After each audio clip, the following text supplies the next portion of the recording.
So today I want to talk about the connection between your gut health and your digestive health and your fertility. And I really want to explain this in a way that is simple and easy to understand and digest, no pun intended, because you shouldn't have to have a medical degree or a PhD to understand your health and your body. Honestly, you shouldn't even have to have a bunch of lab tests to understand your health and your body. So real simply put, in order to get pregnant and maintain a healthy pregnancy from a women's health perspective, right? I'm talking solely on the women's side on this. It takes an abundance of resources. And when I'm talking about resources from a Chinese medicine perspective, I'm talking about blood, I'm talking about yin, thin fluids in the body, qi, energy, and yang. And it takes a lot of these resources in order to get pregnant and sustain a pregnancy. And because some of these resources might seem a little foreign to you because we're talking Chinese medicine terms, let me explain it in a way that's really easy to understand. So yin is anything you can measure inside the body. So that is thick fluids, which is also hormones, right? We can measure our hormones. It's blood, it's thin fluids in the body, it's collagen, it's all that liquid and fluids within our body, right? So when we're talking about yin, that's including female sex hormones such as estrogen and progesterone. Now, we need an abundance of female sex hormones to maintain a healthy menstrual cycle and to maintain a healthy pregnancy and to get pregnant ultimately. Yin is really predominant in the first half of our cycle in our follicular phase when we have a follicle that needs to grow, right? That's when yin is really supporting the growth of that egg. And then when we get up to ovulation, that's when qi really comes into play. So qi is energy and it's movement throughout the body, right? And we need enough qi, enough energy to really move that egg, to drop that egg, to allow it to move throughout the uterus. And then in the second part of your cycle, the luteal phase, right after you ovulate, that's when yang really comes into play. And so yang is energy and it's heat. So yang is what's needed to keep our basal body temperature to rise in that second half of our cycle to help really support that pregnancy. It's also what's needed for the movement of the sperm to meet the egg and then the movement of the egg to implant into your uterus. And then when we're talking about blood is really the controller of our menstrual cycle, right? Our menstrual cycle is a movement of blood throughout our body and our uterus. That aside, it takes a lot of blood to be able to support a pregnancy. When you get pregnant, your blood volume needs to double in size. And in order for it to do that, it needs the resources to do that, right? It's not like you just get pregnant and all of a sudden this blood comes flooding into your body. Your body needs that blood in reserves, in storage to begin with, and then fed the right resources through food and diet and lifestyle. So when we're talking about getting pregnant, it's all about nourishing our body and building resources. Here's where digestion and gut health comes into play. If your body is not able to digest and absorb and assimilate the nutrients from the food that you are eating, then your body is not giving the fuel it needs to create those resources. Our bodies are like a well-maintained machine, or they want to be like a well-maintained machine. In order to do that, you need the gas, right? You need that fuel, that energy fed to it to create movement, to create life. So if your digestion, if your gut health is out of balance or off a little bit, that could mean that you're eating all the right foods, you're doing all the right things, and it's not making a difference, right? It's not moving the needle at all because the food that you're feeding is not being properly absorbed into your body. So what are some signs that your gut health might be out of balance or your digestion is a little bit off? From Western medicine terms, we can call that as things like SIBO or Candida or IBS, right? Those are all Western medicine terms. Those will all mean that there's something off in your digestion. That being said, you don't need a lab test and you don't need a diagnosis to know that something's wrong with your digestive health. If some signs that your digestive health might be out of balance, if you're dealing with chronic constipation or constipation at all, meaning you have less than one bowel movement a day, or that it's really hard to have that bowel movement, right? You have to work really hard and then the bowel movement is really hard. It's like a solid rock when it comes out. On the other hand, if you have really loose stools, that is another sign that your body is not properly digesting your food. Or if you're going to the bathroom, you have bowel movements more than 3 times a day, that again is a sign that your body is not able to properly assimilate the nutrients from the food that you're eating. Constant bloating and gas are other signs that your digestive health is a little bit off. Cramping after you're eating is another sure sign. Feeling tired right after you eat because it's taking a lot of energy for your body to digest your food, is a sign that your digestive system, which we call our spleen pancreas in Chinese medicine, the energy of our spleen and our pancreas, needs more support. Some other signs may be craving sugar, because sugar is absorbed into our bloodstream really quickly. So it's like our body's really craving that energy quickly because we're not absorbing the food and we're not getting the energy from the nutrients that we need. Feeling sluggish in general is a sign that your digestive system is off. Seeing undigested food in your stool is a definite sure sign. Weakness and tiredness in your muscle and limbs are another sign that your digestive health and your gut system might be off. I know it seems unrelated, but as I mentioned, the energy of the spleen is the energy that's responsible for our digestion and our gut health.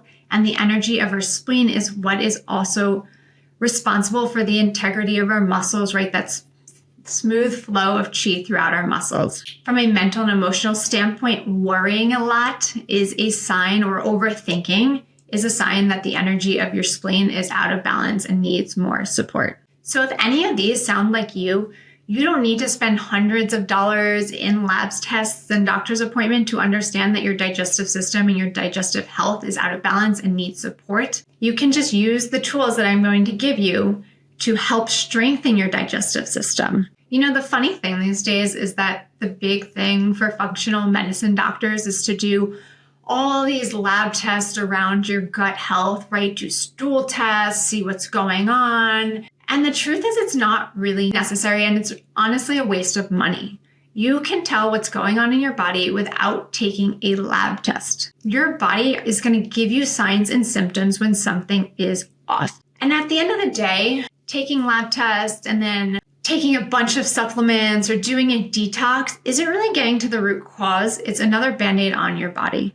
So what I'm going to share next is how we support the energy of our spleen and our pancreas from a Chinese medicine perspective. And this is something everyone can do without the use of supplements, without lab tests. It's absolutely free. So first off, you absolutely need to eat your food cooked and warm. Colder foods is harder for your body to digest. When we eat food, our body needs to warm it up internally in order to break it down and digest the food that we're eating. Now, if we're feeding ourselves cold food, that means it's taking extra energy to then heat up that food inside our body. It needs more digestive enzymes, more digestive fire to break down, more digestive fluids also to break down our food and assimilate our nutrients. Now, if we just feed ourselves warm foods to begin with, then it takes less energy from our body. It takes less digestive fluids. It takes less digestive enzymes, less digestive fire to break down and assimilate that food. What happens is over time, when we're feeding ourselves a lot of cold foods, smoothies and salads, which seem healthy because they have healthy ingredients, and then drinking iced water, iced coffee, iced drinks, we're slowing down our digestive system. We're making a sluggish environment within our digestive system. And on top of that, just consider what cold does, right? When you go out, if you were to go outside in the middle of winter when it's 20 degrees without a coat on, your body would turn inward, right? You'd shrug your shoulders, you'd want to hug yourself, right? You try to warm yourself up. Your body would constrict. When you eat cold food, your digestive system constricts. We don't want your digestive system to constrict. We don't want any energy in your body to constrict. We want a free-flowing blood and qi throughout your body at all times, especially for digestion and fertility. Eating cold foods over time can also create an environment of cold in the uterus, which can lead to things like infertility and pelvic pain and cramping and big clots during your period. And that's just something we want to avoid, especially if we're trying to get pregnant. So you're going to eat warm cooked foods, and then you need to cut out all the junk, right? Anything that's not a whole food, that's not grown in the ground from a tree or doesn't eat from the ground or other animals, is harder for our body to digest because it is foreign to our body. When we feed our body GMO potato chips fried in canola oil, that is foreign to our body. It doesn't understand it. So it takes, again, more energy for your body to digest and break down this food. And then it's harder to assimilate the nutrients from the food that you eat. And over time, that will really weaken the energy of our spleen, our pancreas, and our digestive system, which will lead to infertility because our body's not getting the resources that it needs. So you want to cut out overly processed foods. You also want to cut out refined sugars. You want to cut out GMOs and ingredients that you can't read or you don't know what they are, because if you don't know what they are, your body doesn't know what they are. It's also really important to cut out coffee because it's a dehydrator. So our body needs a lot of digestive fluids, thin fluids in the body, hydration, in order to digest and absorb the food that we eat. So you want to keep your body hydrated and you want to avoid dehydrators. So dehydrators are things like coffee. That really is the big one. Onion and garlic are also dehydrators because they are hot in nature. So they create a hot environment, which is dehydrating. You also want to cut out overly spicy foods because, again, they are really hot in nature and will dehydrate you. Chocolate is also a dehydrator. And then doing things like making all of your meals in the air fryer or roasting all of your food is very dehydrating. You're taking all the moisture out of your food and you're really just eating dry food, which is harder for your body to digest because your body will need more fluid to digest that food. And lastly, conventional overprocessed wheat and overprocessed dairy is hard for your body to digest. I personally drink raw milk. My body digests it wonderfully. Occasionally raw milk, cheese, not a lot because cheese in general is harder for our body to digest. But when I say dairy, I do not include butter. Butter is wonderful for everyone. Most people can digest butter, even if you do have an issue with dairy because it is fermented. So dairy is really easy on our digestive system and is wonderful for fertility in general because it helps build yin and helps build those female sex hormones. Now, when I say things that you should avoid in your diet, it's always coming from a place of leniency, right? We never want to be too strict with our diet because that causes stress, worry, and anxiety, and that's worse than the food that we're eating to begin with.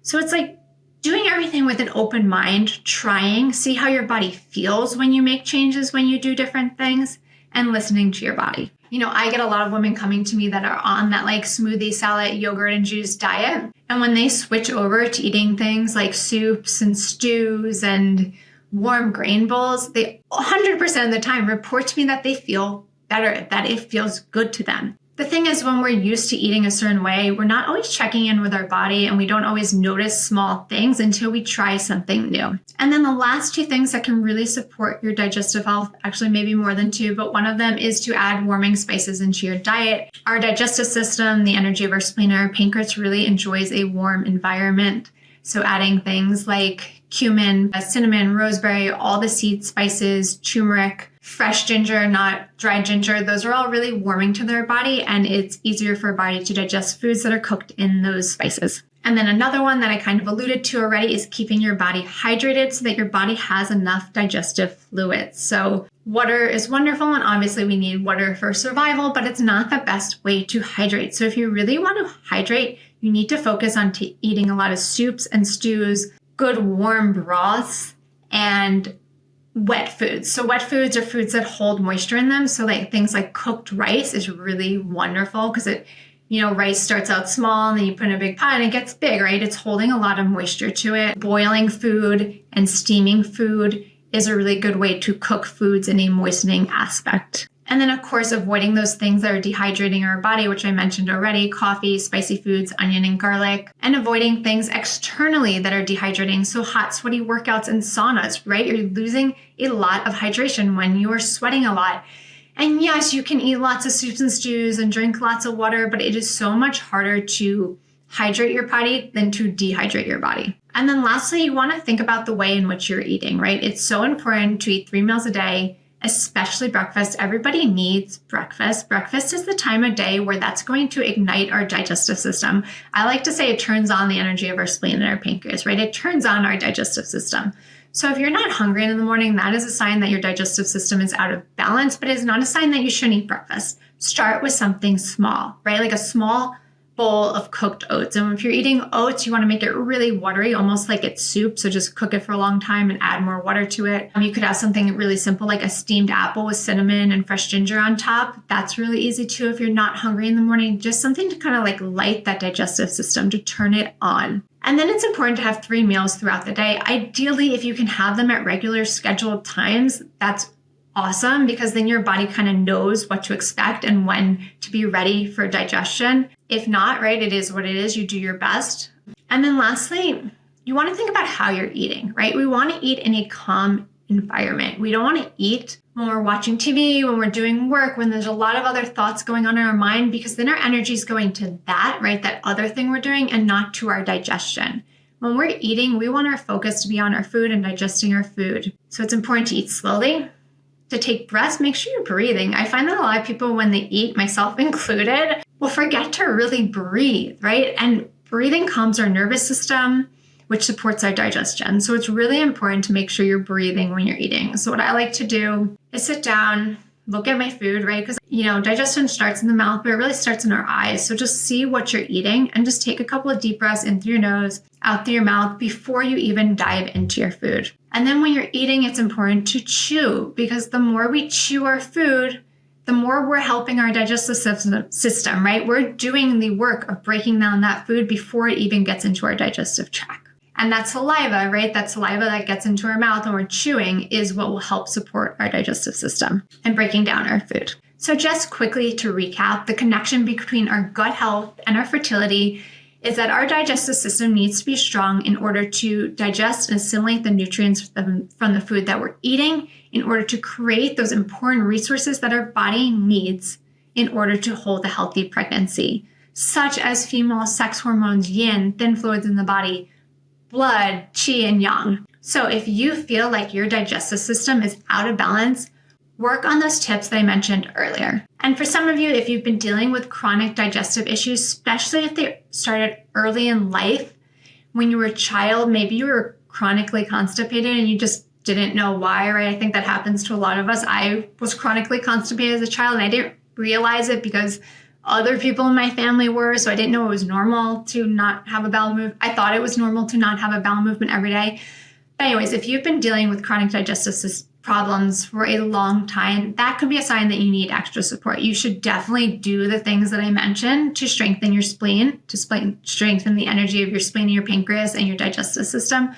But your body might need a little bit more energetic support. A lot of times what I find in my practice is when people have chronic digestive issues from early in childhood, especially, although it could start later on also, it's because there's an imbalance in a channel in Chinese medicine called Qigong, called Sea of Blood. And what this channel does is it helps support the digestion of our food in order to assimilate the nutrients and create blood and other resources in our body. And often things that will throw this channel out of balance is experiencing some early childhood trauma, which can be big trauma such as sexual or physical abuse, or it can be smaller trauma such as not feeling loved, not getting the support from the parents that you needed. Even being born by C-section can be really traumatizing to a baby. Or things like growing up in an environment where there's a lot of anxious parents, having parents that divorced early, maybe there's a lot of fighting in the household. All those things can be traumatic to our bodies, to our energetics, and can throw that channel out of balance. There's also other channels in Chinese medicine that really work on that constitutional energy, right? That DNA level, that core cellular level of energy, such as Qigong, such as the Sea of Blood, that can really support your energy, that can really support the energy of your spleen from a constitutional level and really change your digestive health in a way that you never thought was possible. So if you feel like you need a little bit more support, or you just want to chat, you're not sure what's right for you, reach out to me. You can always DM me or email me. My information's always in the show notes, and I'm always here to help if you have any questions. Thank you.